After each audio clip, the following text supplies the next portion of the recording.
Hello बच्चों, let's read this question. The area of the quadrilateral formed by the tangents at the end points of latus rectum to the ellipse x square upon 9 plus y square upon 5 is equal to 1 is. तो हमें area of quadrilateral बताना है जो कि form किया जा रहा है tangents at the end points of latus rectum, जो हमें ये एलिप्स की इक्वेशन दी हुई है उसके लिए।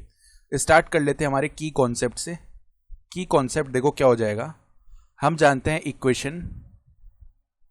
Equation of tangent, equation of tangent of ellipse, जिसकी इक्वेशन है x square upon a square plus y square upon b square is equal to 1 at any point जिसके कोऑर्डिनेट्स हैं x1 comma y1 lying on the ellipse, lying on the ellipse. तो इस tangent की जो equation है, अगर t बोल रहे हैं इस टेंजेंट को, वो क्या होती है x1 अपॉन में a स्क्वायर प्लस में y1 अपॉन में b square is equal to 1। इस तरीके से आ जाती है इक्वेशन। अब ध्यान से देखना हमारे पास कौन सा एलिप्स है, एक बार इसकी इक्वेशन रिराइट करते हैं। एक्स स्क्वायर अपॉन में 9 प्लस में वाई स्क्वायर अपॉन में 5 that is equal to 1। Compare करेंगे ना तो ए स्क्वायर का वैल्यू आ जाएगा 9 और बी स्क्वायर का वैल्यू आ जाएगा 5। सिंपली हम देख पा रहे हैं ए स्क्वायर का वैल्यू ग्रेटर देन है बी स्क्वायर से। तो ये एलिप्स जो है कुछ इस तरीके का बनेगा। मान लो ये हमारा क्या है, वाई एक्सिस है, ये हमारा क्या है, एक्स एक्सिस है। तो एलिप्स कुछ इस तरीके का आ रहा होगा, ये हमारा एलिप्स बन जाएगा। ठीक है। अब अगर ये एलिप्स है तो हमने मान लिया इसका एक लेटेस्ट रेक्टम इस तरीके से है, दूसरा लेटेस्ट रेक्टम इस तरीके से है। ठीक है। तो अब इस पे एक टेंजेंट आ रही होगी, इस वाले पॉइंट पे मान लेते हैं ऐसी टेंजेंट जा रही है। फिर इस पॉइंट पे भी एक टेंजेंट आ रही होगी, मान लो वो कुछ ऐसे जा रही है। इनका जो मीटिंग पॉइंट है इसको हम बोल लेते हैं Q। ठीक है।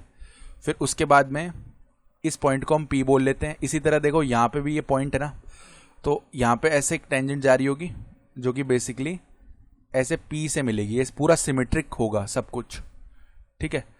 और सेम यहाँ पे भी ये पॉइंट है, तो इसको ऐसे थोड़ा आगे बढ़ाते हैं और इस पॉइंट से मान लेते हैं कि ऐसे ये एक टेंजेंट जा रही होगी इस तरीके से। ठीक है। ये पॉइंट मान लेते हैं यहाँ पे, इस पॉइंट को S बोल देंगे और यहाँ से ऐसे ये टेंजेंट जा रही है, इस पॉइंट को हम बोल देंगे R। तो कुल मिला के पूरा ये सिमेट्रिक खेल हो रहा है। और यहाँ पे जो एक क्वाड्रिलेटरल बन रहा है, हमें इसका एरिया बताना है क्या होगा। ठीक है। अब ये जो क्वाड्रिलेटरल ना, ये क्वाड्रिलेटरल हमारा PQRS है, दिख रहा है हमें। थोड़ा सा इसको ऐसे आगे बढ़ा लेते हैं। तो अब ये चार सिमेट्रिक ट्रायंगल से मिलके बन रहा है। अगर हम इस पॉइंट को O बोल रहे हैं तो ये जो ट्रायंगल आ रहा है ना POQ, यहाँ पे 90 डिग्री होगा। तो इसी टाइप के चार ट्रायंगल है। देखो PSO है, एक ट्रायंगल हमारा SOR है, एक ट्रायंगल हमारा RQ है। तो हमारा बेसिक कॉन्सेप्ट क्या रहेगा कि हम इस छोटे ट्रायंगल का एरिया फाइंड आउट कर लेंगे, जिसको अभी हाईलाइट किया जा रहा है। ठीक है। इस POQ ट्रायंगल का एरिया फाइंड आउट कर लेंगे, फिर इसका 4 टाइम्स कर देंगे क्योंकि सब कुछ सिमेट्रिक ही है। यानी इस ट्रायंगल का जो एरिया है POQ का एरिया, वो बचे हुए 3 ट्रायंगल्स के एरिया, यानी ये चारों ट्रायंगल्स के एरिया आपस में इक्वल आ रहे होंगे ना। ठीक है। तो अगर हम 4 टाइम्स कर दें एक का एरिया फाइंड आउट करके, तो वो हमारा रिक्वायर्ड एरिया ही हो जाएगा ना। अब इसका एरिया निकालने के लिए पहले हमें देखो ये पॉइंट पता होना चाहिए। देखो लेटेस्ट रेक्टम के लिए जो एंड पॉइंट है वो किस तरीके का आता है, AE comma B square upon A, इस फॉर्म में आता है। ठीक है। अब AE comma B square upon A, तो जो एलिप्स है उसके लिए एक्सेंट्रिसिटी निकालने के लिए हम क्या करते हैं, बी स्क्वायर हमेशा किसके इक्वल होता है, एलिप्स के लिए A स्क्वायर मल्टीप्लाई में 1 माइनस E स्क्वायर। ये फॉर्मूला लगा दिया हमने यहाँ पे। तो बी स्क्वायर का वैल्यू तो है 5 that is equal to A square का वैल्यू है 9 मल्टीप्लाई में 1 माइनस E स्क्वायर है, जिसका मतलब है 1 माइनस E स्क्वायर का वैल्यू आ जाएगा 5 अपॉन में 9 के इक्वल। यहाँ से E स्क्वायर का वैल्यू कितना आ जाएगा, 1 minus 5 upon 9 that is equal to 4 upon 9। तो फाइनली जो E का वैल्यू है ना वो कितना आएगा, रूट ऑफ 4 अपॉन 9, क्योंकि पॉजिटिव ही आएगा, that is equal to 2 upon 3। तो ये तो E का वैल्यू आ गया। तो AE अगर निकाल लेंगे वो क्या आ जाएगा, देखो A का जो वैल्यू है वो कितना आएगा, root of 9 which is 3 multiply में E का वैल्यू 2 अपॉन 3, सो ये 2 आ जाएगा। अब इसी तरीके से बी स्क्वायर अपॉन A निकाल लेंगे, that will be equal to कितना, बी स्क्वायर का वैल्यू 5 अपॉन A का वैल्यू 3। तो इसके कोऑर्डिनेट्स देखो हो गए क्या है, AE का वैल्यू तो है 2 कॉमा 5 अपॉन 3। अब ये जो टेंजेंट है ना PQ, हमें इस पे लाई करने वाला एक पॉइंट पता है और ये इस एलिप्स पे टेंजेंट है।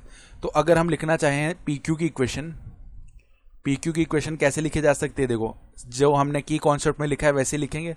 एक्स x1 और पॉइंट क्या हो जाएगा 2,5/3, तो x मल्टीप्लाई में 2, तो 2x अपॉन में a स्क्वायर का वैल्यू है नीचे क्या चल रहा था 9 ही चल रहा था, प्लस में y1 यानी 5/3y होल अपॉन में क्या चल रहा था, होल अपॉन में था 5, तो यहाँ पे बेसिकली 5 से 5 डिवाइड हो जाएगा, केवल y/3 बच जाएगा। दिस इज इक्वल टू 1, ये हो गया।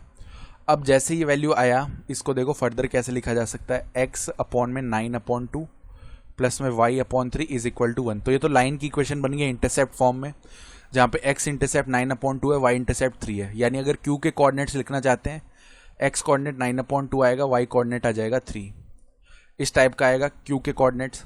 अब देखो q के कोऑर्डिनेट्स का मतलब क्या हो गया, हमें जो OQ डिस्टेंस है वो पता चल गई है 9/2 है, जो कि इस ट्रायंगल का बेस है, और OP जो है ये 3 यूनिट्स है, ये 3 यूनिट्स है, और ये यहाँ से यहाँ तक पूरी 9 यूनिट्स है, ठीक है।